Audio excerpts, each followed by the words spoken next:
Assalamualaikum warahmatullahi wabarakatuh. Selamat malam Sobat Kreatif. Gimana kabarnya nih? Semoga baik-baik saja ya. Senang sekali rasanya saya Tafsiro Tenggara Putri dapat menemani Anda selama 10 menit ke depan dalam acara Numpang Nampang. Eh, Pada malam hari ini kita akan berbincang-bincang nih bersama saya dan narasumber kita Ali Adam Amburasi. Halo, Assalamualaikum Ali. Waalaikumsalam warahmatullahi wabarakatuh. Gimana kabarnya nih? Alhamdulillah sehat. Alhamdulillah sehat Terus ya. gimana kabarnya? Alhamdulillah sehat juga. Oke, alhamdulillah. Baik, sebelum kita lanjut nih ngobrol-ngobrolnya, silahkan Ali perkenalkan diri dulu. Oke, terima kasih untuk kesempatannya. Assalamualaikum warahmatullahi wabarakatuh. Selamat malam semuanya. Perkenalkan nama lengkap saya Ali Adam Amburasi. Biasa dipanggil Ali. Saya asal dari Nusa Tenggara Timur, tepatnya Larantuka. Status saya mahasiswa sekarang, belum nikah juga. Sekarang saya kuliah di Institut Teknologi 10 November, Surabaya. Tahun ini masuk semester 3 di jurusan Ilmu Aktuaria. Terima kasih. Ali bisa dong ceritain gimana nih awal mulanya sampai bisa masuk di ITS? Oke, baik. Terima kasih banyak untuk pertanyaannya. Sebenarnya pertanyaannya itu cukup campur aduk juga ya kalau ditanya kenapa sih bisa kuliah di ITS. Kok bisa masuk ke ITS itu tuh sebenarnya suatu hal yang saya sendiri tuh nggak nyangka gitu loh bisa masuk ke sana. Pada saat itu tuh benar-benar nekat, jadi nekat gitu. Seperti yang saya bilang sebelumnya tadi bahwa saya tuh harus berani mencoba kan. Kalau misalnya nggak berani mencoba itu, ya saya nggak bakalan tahu gitu kemampuan saya ada itu sampai mana. Akhirnya karena berbekal dengan pengalaman, artinya dalam hal informasi dari beberapa pihak, terus kayak saya cari tahu sendiri di internet dan sebagainya, akhirnya ketika saya mendapat tiket untuk masuk jalur SNMPTN gitu kayak untuk masuk pemeringkatan, jadi saya memperbanyak gitu informasi saya. Jadi nggak hanya lewat internet atau nggak hanya dari beberapa kakak tingkat yang udah pernah lulus di jalur SNMPTN. Nah, ketika udah mutusin di ITS, saya pilih jalur SNMPTN dengan kekesatan 18 orang di Indonesia dengan modal niat dan juga kerja keras ya, karena udah berusaha 3 tahun lebih. Terus ya udah usaha dengan segala pertimbangan dan alhamdulillahnya akhirnya saya kejawab untuk lulus di jalur SNMPTN di Ilmu Aktuaria Institut Teknologi. Pokoknya gitu. 18 orang se-Indonesia. Oh, hebat banget nih. Nah, Bener banget.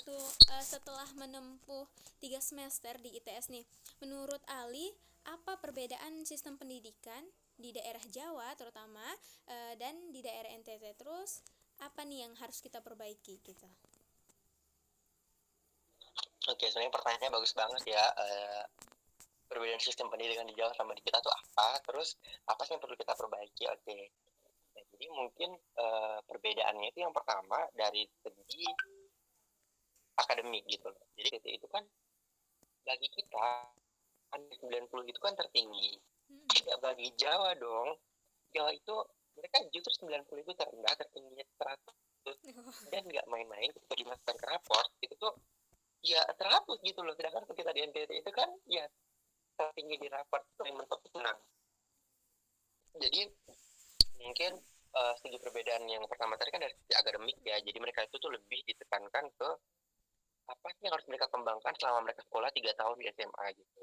Jadi kurang lebihnya itu kalau misalnya kita bandingin sama NTT itu kan lebih ke ya kita tuh monoton dari guru kan, kayak siswanya itu tuh lebih banyak mengharapkan dari guru gitu. Ketika guru masuk, guru ngasih tugas atau ngasih ulangan baru kita mau belajar. Dan tapi itu nggak semua ya, itu baru bagian kecil orang aja. Nah kalau Jawa tuh beda banget, jadi mereka tuh karena mungkin di kota besar didukung sama teknologi, terus karena juga mereka banyak tempat-tempat privatnya, jadi mereka tuh double. Jadi mereka tuh kayak udah dapat pendidikan di kelas, terus mereka tuh lihat lagi gitu kan. Jadi kayak bener-bener waktu mereka itu benar-benar kepake banget dan benar-benar produktif banget. Terus yang terpenting juga tuh dari sisi membacanya gitu kan, dari sisi literasinya itu juga mereka itu lebih banyak terbiasa baca di gadget kayak ebook gitu, mereka lebih sering bacanya di situ. Kalau kita kan boro-boro ya ebook, kita tuh kayak buku aja tuh jarang dibaca gitu kan, apalagi ebook gitu kan. Itu tuh bener-bener ya kembali lagi gitu, nggak semua loh, tapi lebih banyak yang nggak suka baca ebook, lebih baca pakai buku yang ada, dan itu pun nggak bakal dibaca habis. Mungkin kalau misalnya pesan dari aku untuk perubahan kita itu yang pertama mungkin dari segi literasi. Jadi kita harus benar-benar kuatin dari membacanya itu, jadi nggak baca di buku fiksi non fiksi doang, tapi lebih ke e-book, karena zaman sekarang juga karena pandemi kan, jadi lebih lebih banyak membaca. Yang kedua, belajar itu nggak harus nunggu guru gitu loh, jadi kayak kita juga nggak harus belajar ketika mau ujian atau ulangan doang atau ketika ngerjain tugas. Jadi belajar setiap kita punya kesempatan waktu, jadi minimal sehari 30 menit itu kita bisa maksimalin untuk baca sama belajar punya gitu. Terus yang ketiga, belajar teknologi itu penting banget. Yang terakhir yang mungkin aku bisa pesan adalah mental sama niat, itu penting banget. Karena niat itu kenapa sih harus penting? Karena ketika kita niat kuliah, kita tahu gitu loh, kita bisa merancang tujuan kita, karena yang menjalani 4 tahun ke depan kita, kalau kita punya niat baik di awal, kita berprosesnya itu kita tahu jelas. Setelah melihat perbedaan yang kontras tadi ya dari sistem pendidikan di daerah Jawa sama di daerah NTT, terakhir nih, apa motivasi atau tips-tips buat adik-adik yang masih duduk di bangku sekolah? Oke, baik. Saya ini sebenarnya pertanyaannya berbobot banget ya hari ini. Jadi mungkin kalau misalnya motivasi sama tips yang bisa berikan itu adalah, ini motivasi dulu ya. Yang pertama, itu tuh sebaik-baiknya manusia itu adalah yang bermanfaat bagi manusia lain gitu. Itu benar-benar motivasi yang saya pegang banget gitu loh. Karena menurut saya itu kayak gini, ketika kita belajar, ketika kita mampu dalam segala sesuatu, tapi kita nggak bisa implementasikan, itu apa gunanya gitu untuk kita sendiri, itu kan kayak nggak ada manfaatnya kan. Jadi apapun yang kita dapatkan, baik ilmu, pengalaman, itu kalau kita bisa berbagi, bisa implementasikan ke siapa saja, itu merupakan hal yang benar-benar kita lega gitu loh. Yang kedua itu yang seperti yang tadi ya, apa yang terjadi itu kita harus berani mencoba gitu. Kita berani mencoba dan nggak takut gagal, itu merupakan kutipan dari Najwa Shihab. Oke, jadi kayak Najwa Shihab kan juga pernah bilang gitu, kayak anak muda itu harus punya, dia harus berani mencoba dan nggak takut gagal. Itu benar-benar kalimat yang kuat juga. Karena hari ini apapun yang kita dapatkan nanti, itu kita harus punya modal dari sekarang, dan apa kesempatan itu datang nggak selamanya ketika orang itu siap gitu loh. Jadi kesempatan itu datang ketika orang itu dalam keadaan nggak siap atau siap, kesempatan itu datang. Nah, kembali ke kita gitu loh, kalau kita berani mencoba dalam keadaan siap atau nggak siap, dan berani takut gagal karena kita yakin bahwa ketika gagal kayaknya akan ada banyak pengalaman dan mungkin ada ilmu yang bisa saya dapat untuk kedepannya, mungkin bisa saya perbaiki untuk jadi lebih baik. Itu cuma motivasinya.